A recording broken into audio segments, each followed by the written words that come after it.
Une chose importante à rappeler pour bien différencier sur cette question-là, Guénon-Desvolats, c'est que contrairement à Guénon, qui a cru dans une nouvelle, enfin non pas qui a cru, qui a mis en œuvre une nouvelle forme de politique à travers le cheminement initiatique, Evola, lui, n'a finalement jamais cru dans la perspective initiatique telle qu'elle a été encadrée et voire institutionnalisée par Guénon. Pour lui, ces groupes initiatiques qui se constituaient dans le sillage de René Guénon, ou même voire d'autres groupes initiatiques, ce n'était pas sérieux. Que de toute façon, dans l'état de déliquescence où se trouve le monde moderne, même les groupes initiatiques, par répercussion, sont forcément touchés par cette logique décadentielle. Donc ce ne sont pas des tours d'ivoire où se rencontreraient les initiés, comme des éveilleurs, etc., où on se regrouperait entre soi pour disserter de la fin du monde qui approche, tout en ayant une hauteur de vue très imposante. Et voilà avait une approche plus politique de la métapolitique, on peut le dire. Plus politique, et peut-être qu'il allait jusqu'au bout du constat qu'avait fait René Guénon. Pourquoi, dans un état de déliquescence complet, subsisteraient quelques pôles initiatiques? Est-ce que tout ne doit pas disparaître? Là où peut-être Evola était finalement moins politique que Guénon. C'est ça le paradoxe. Oui. Ce n'est pas celui qu'on croit qui est le plus politique.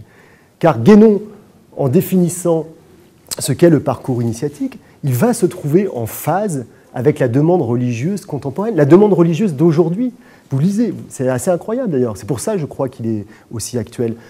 Vous lisez ce qu'est le chemin initiatique selon René Guénon, et vous vous rendez compte qu'il s'agit d'un cheminement individualiste, d'un cheminement spiritualiste, d'un cheminement pluriel. Vous avez le droit d'aller voir plusieurs traditions religieuses. Mais tout ça, ça correspond aujourd'hui au monde des spiritualités alternatives ou au monde des spiritualités. Guénon était moderniste, donc c'est ça que vous expliquez. Et le regroupement entre soi dans un ordre initiatique, c'est ni plus ni moins un moyen aujourd'hui en sociologie des religions, on remarque très bien, c'est peut-être le seul moyen, face aux grandes institutions religieuses qui se dégradent progressivement, d'avoir un véritable vécu de type religieux. C'est-à-dire qu'on se regroupe entre soi, on partage des valeurs, on a une histoire commune, et là Max Weber parlait de fraternité élective, de fraternité idéale. Certes, là... mais il faut convenir tout de même que cette approche métapolitique dont vous parlez est fondamentalement religieuse et personnelle. Dès lors, ça traduit bien l'abandon d'une politique au sens plus classique du terme, d'une politique ancrée dans l'histoire d'une part, et ancrée aussi dans des groupes de solidarité de l'autre. Ce en quoi on est bien dans la métapolitique. On n'est pas dans une politique au sens traditionnel. Oui, on est dans une métaphysique politique qui est au-dessus de l'histoire. Tout à fait. Mais René Guénon n'est pas le seul à le dire. Je pense par exemple à un auteur comme Jacques Ellul, qui après avoir beaucoup critiqué le technicisme moderne, qui se réfère d'ailleurs à une métaphysique et la métaphysique chrétienne. Qu'est-ce qu'il a dit? Que le mode politique, plutôt vers la fin de sa vie, je crois, n'est pas opératoire. C'est-à-dire qu'on ne va pas changer le monde à travers la politique. Qu'est-ce qu'il prône, à l'inverse? L'autonomie spirituelle de l'individu. Dans quel type d'action? Une éthique du non-agir.